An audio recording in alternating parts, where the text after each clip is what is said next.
लेकिन साथियों, आंख खोलने वाली बात है कि जितने भी बड़े बड़े पूंजीपति लोग हैं जो प्राइवेट कंपनियां चला रहे हैं या अपना बड़ा बड़ा व्यापार कर रहे हैं, उन लोगों ने जातिवादी मानसिकता के कारण बहुजन समाज पार्टी को एक भी रुपए दान नहीं दिया है। और ये पूरा का पूरा जो इलेक्ट्रॉन बॉन्ड है ये परिचय दे रहा है। तो इससे आप समझ सकते हैं कि बहुजन समाज पार्टी कितना संघर्ष करती है और अपने कार्यकर्ताओं के बल पर वो चुनाव लड़ती है। अपने कार्यकर्ताओं के बल पर जो कार्यकर्ता जो 20-20, 50-50 रुपए की पर्ची कटवाते हैं, वो जो पैसा आता है और जो कुछ प्रत्याशी कुछ सहयोग के तौर पर पार्टी में दे देते हैं, उसी से पार्टी चुनाव लड़ती है। वो किसी भी पूंजीपति घराने के उससे चुनाव नहीं लड़ती, भी जाति का हो, उनको मंत्री भी बनाया है, विधायक भी बनाया है, एमएलसी बनाया।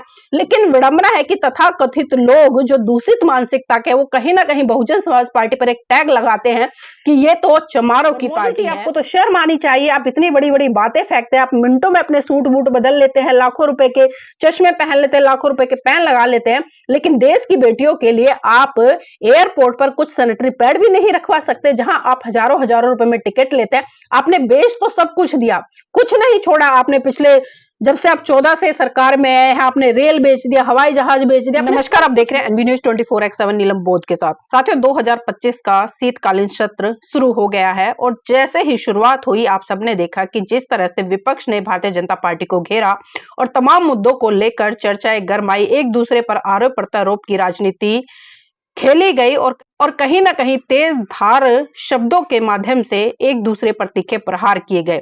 किसी ने आरएसएस का इतिहास गिनाया तो किसी ने आरएसएस की जो मुखबरी करने वाले लोग थे उनका इतिहास भी बताया कि आरएसएस ने इस देश के लिए क्या किया है और क्या नहीं किया है, और देश की जो आजादी है उसमें सही रूप से किसने भागीदारी सुनिश्चित की है। ये भी तमाम चर्चाएं संसद में चली।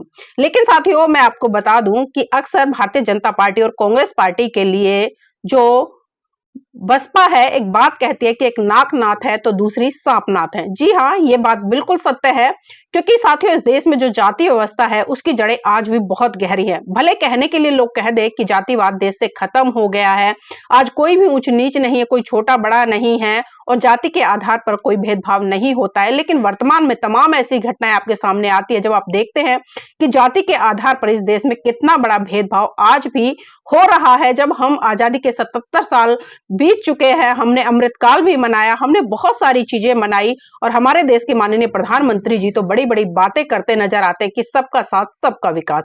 जी हाँ साथियों, ये बातें मैं इसलिए कह रही हूं क्योंकि अभी संसद की कार्यवाही में कांग्रेस पार्टी के एक बड़े नेता अपना वक्तव्य रखते आए और उन्होंने सत्ता पक्ष पर तमाम तरह के सवाल दाग दिए।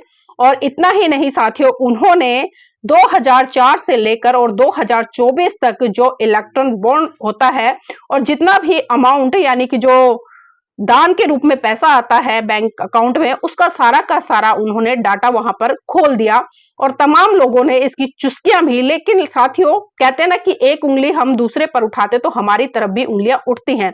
और आप सभी जानते हैं कि भारत देश में सिर्फ 3 ही पार्टी ऐसी हैं जिन्हें राष्ट्रीय पार्टी का दर्जा मिला है, भारतीय जनता पार्टी, कांग्रेस पार्टी और बहुजन समाज पार्टी। और बहुजन समाज पार्टी किन संघर्षों से निकली आप सभी जानते हैं, कौन से आंदोलन से निकली है, किस तरह से गरीब दबे कुचले लोगों ने इसके आंदोलन को खड़ा किया और उत्तर प्रदेश में 4-4 बार जिस तरह से बहुजन समाज पार्टी की सरकार बनी और उसके बाद में लोगों ने जो शासन प्रशासन और अनुशासन देखा, वास्तव में वो काबिले तारीफ था।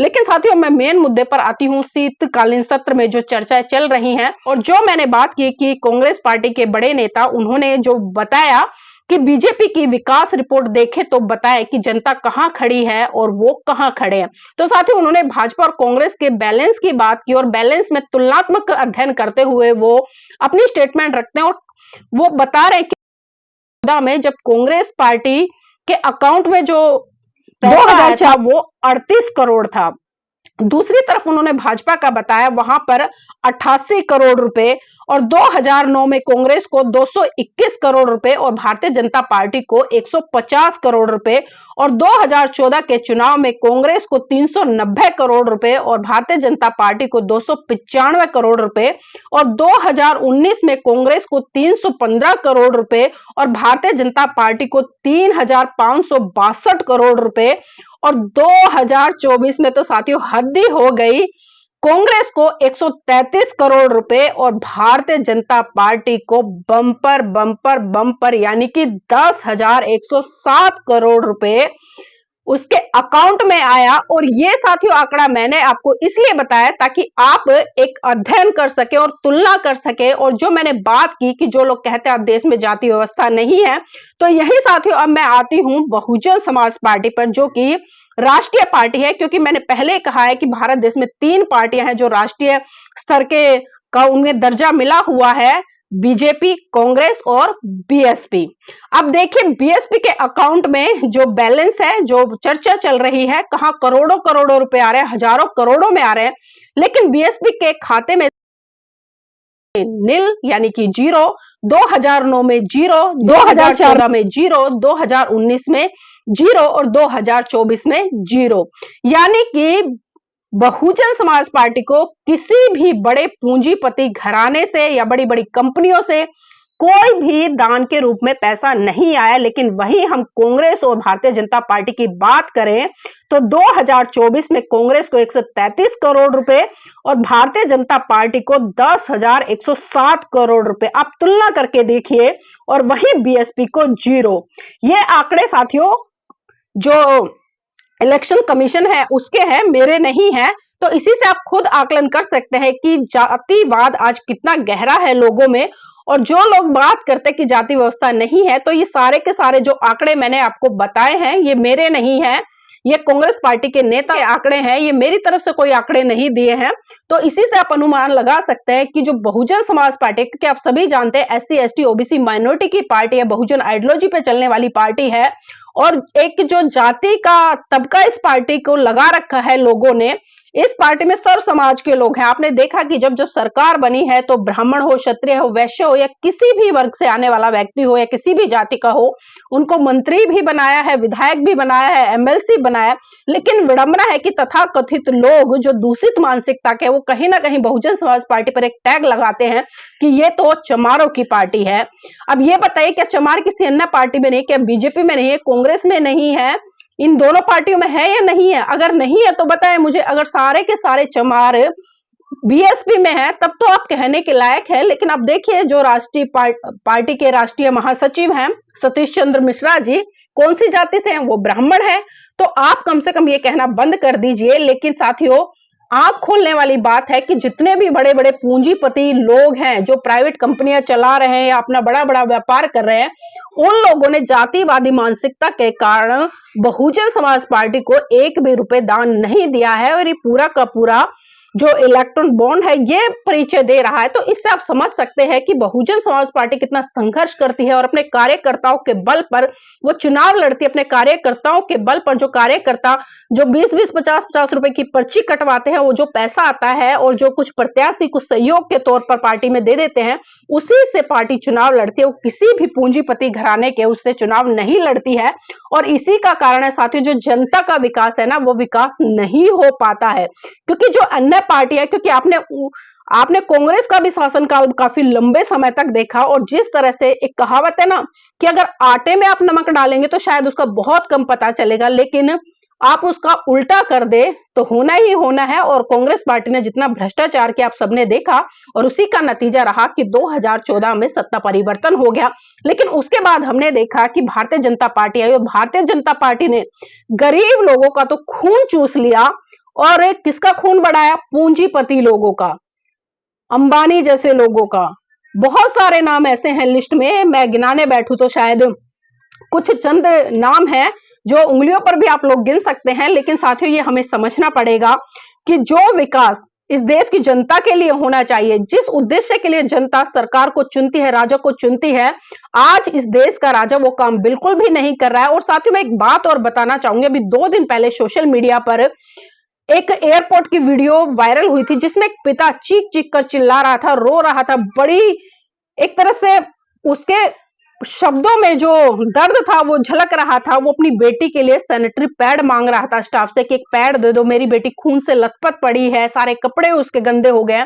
लेकिन आपको जानकर आश्चर्य होगा, जहां हजारों हजारों रुपए देकर एक यात्री टिकट कराता है, उसे एयरपोर्ट पर एक सैनिटरी पैड तक नहीं मिलता। तो ये खोलता है पोल उस विकास की झूठे विकास की जिसकी बात भारतीय जनता पार्टी करती है, और कहां है वो तमाम महिलाएं, सांसद, विधायक या महिला आयोग जो कहती हैं कि बहुत अच्छा काम हो रहा है बेटियों के सम्मान में, मोदी जी मैदान में, बेटियों के सम्मान में भारतीय जनता पार्टी मैदान में। अब बताइए भारतीय जनता पार्टी कहां है? और मोदी जी आपको तो शर्म आनी चाहिए, आप इतनी बड़ी बड़ी बातें फेंकते हैं, आप मिनटों में अपने सूट बूट बदल लेते हैं, लाखों रुपए के चश्मे पहन लेते हैं, लाखों रुपए के पेन लगा लेते हैं, लेकिन देश की बेटियों के लिए आप एयरपोर्ट पर कुछ सैनिटरी पैड भी नहीं रखवा सकते, जहां आप हजारों हजारों रुपए में टिकट लेते हैं। आपने बेच तो सब कुछ दिया, कुछ नहीं छोड़ा आपने। पिछले जब से आप 14 से सरकार में आए हैं, आपने रेल बेच दिया, हवाई जहाज बेच दिया, आपने सब कुछ बेच दिया, तब भी आपका पेट नहीं भरा। तो साथियों मैं एक बात जरूर कहना चाहूंगी, आप जरा सोचिए कि इस देश में आखिर चल क्या रहा है, और समय समय पर किस तरह से तरह तरह के सगुफे छोड़े जाते हैं। कभी हिंदू राष्ट्र की मांग उठने लगती है, कभी हिंदू यात्राएं निकलने लगती है, कभी कुछ होने लगता है, कोई संविधान विरोधी स्टेटमेंट देता है, कोई सुप्रीम कोर्ट के चीफ जस्टिस के ऊपर जूता फेंकने का प्रयास करता है, कोई कहता है कि भारत के जो संविधान के रचयिता वो डॉक्टर अंबेडकर नहीं है। तो आप सोचिए इन सबके पीछे किसकी चाल है, और इस देश में आखिर लोग क्या करना चाहते हैं। और धीरे धीरे साथियों बहुत कुछ हो रहा है। तो साथियों मैं बस यही बताना का प्रयास कर रही थी कि इस देश में आज भी जो जातिवाद है बहुत बुरी तरह से अपनी जड़ें जमाकर बैठा, और इसका उदाहरण आप समय समय पर देख सकते हैं। अभी जिस तरह से आपने देखा, संतोष वर्मा जी थे जिन्होंने एक वक्तव्य में कहा कि अगर देश से जाति व्यवस्था खत्म करना है, और जो लोग आरक्षण आरक्षण चिल्लाते हैं, अगर ये आरक्षण खत्म करना है तो सबसे पहले आप समानता स्थापित कर ले और रोटी बेटी का संबंध स्थापित कर ले। मैं मानूंगा और मैं आरक्षण उस दिन छोड़ दूंगा जिस दिन कोई ब्राह्मण मेरे बेटे को अपनी बेटी दे देगा। तो तब इन लोगों को मिर्ची लग गई, इन्होंने उनके पुतले फूंक दिए। लेकिन मैं देखती हूँ वहीं हिंदू धर्म के तमाम साधु संत महिलाओं को लेकर भद्र टिप्पणियां करते हैं। कोई कहता है अगर महिला मांग नहीं भरती तो समझो वो खाली प्लॉट है, उसकी रजिस्ट्री नहीं हुई। मतलब कोई भी पुरुष आकर उस पर अपना आधिपत्य स्थापित कर लेता है। कोई कहता है कि महिला इंजॉय की चीज है, कोई कुछ कहता है, कोई कुछ कहता है, कोई कहता है अगर 25 साल तक महिला लड़की की शादी नहीं होती तो समझो 5-6 जगह मुंह मार कर आई है। तो ऐसे साधु संतों पर कोई कार्रवाई नहीं होती है। लेकिन हम देखते हैं कि जो सही बोलते हैं, साइंटिफिक बोलते हैं, संविधान के दायरे में रहकर बोलता है, उनके खिलाफ ये तथाकथित मनुवादी विचारधारा के लोग आंदोलन छेड़ देते हैं, सड़कों पर उतार आते हैं। तो साथियों बस मैं इतना ही इस वीडियो के माध्यम से बताने का प्रयास कर रही थी कि आप सचेत हो जाइए, जाग जाइए, और संगठित होकर आप उन लोगों के खिलाफ अपनी आवाज को बुलंद कीजिए जो कहीं ना कहीं लगातार इस देश की जनता के ऊपर अत्याचार कर रहे हैं, शोषण कर रहे हैं, और कहीं ना कहीं इसको आज सांप्रदायिकता की आग में धकेल रहे हैं। तो साथियों इस वीडियो को लाइक करें, शेयर करें और कमेंट करके अपनी प्रतिक्रिया जरूर दें।